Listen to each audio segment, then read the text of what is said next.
Megastar Shakib খানের বরবাদ সিনেমাটি এখন পর্যন্ত কত কোটি টাকা আয় করেছে, কত কোটি টাকা গ্রস কালেকশন করেছে, সেই সব বিষয়ের বিস্তারিত নিয়েই আজকের এপিসোড।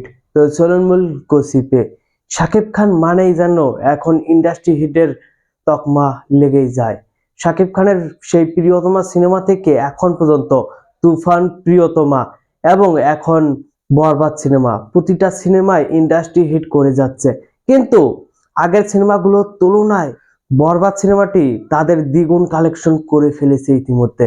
ইয়েস, 37-38 দিন শেষে বরবাদ সিনেমাটি 75 কোটি টাকার উপরে গ্রস কালেকশন করেছে শুধুমাত্র বাংলাদেশ থেকে।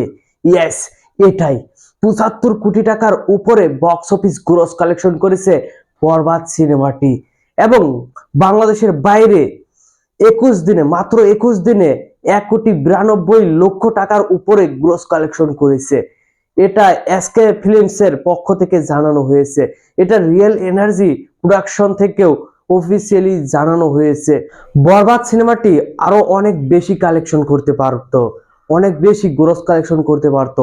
শুধু বাংলাদেশ না, বিদেশের মাটিতেও অনেক বেশি সাফল্য আনতে পারতো। তবে এই সিনেমাটির এইচডি প্রিন্ট ইতিমধ্যে লিক হয়ে গেছে সোশ্যাল মিডিয়ায়, বিভিন্ন ওয়েবসাইটে। সেই জন্যই এই সিনেমাটির সাফল্য এখন কমে যাচ্ছে। এই সিনেমাটির বক্স অফিসে অনেক বেশি প্রভাব ফেলেছে এই সিনেমাটির পাইরেসি। যাই হোক, এই পুরো বিষয় নিয়ে আপনার কোনো মতামত থাকলে অবশ্যই কমেন্ট বক্সে জানাবেন। আর ভিডিওটি ভালো লাগলে একটি লাইক দিয়ে বন্ধুদের মাঝে বেশি বেশি করে শেয়ার করুন। ধন্যবাদ পুরো ভিডিওটির সঙ্গে থাকার জন্য।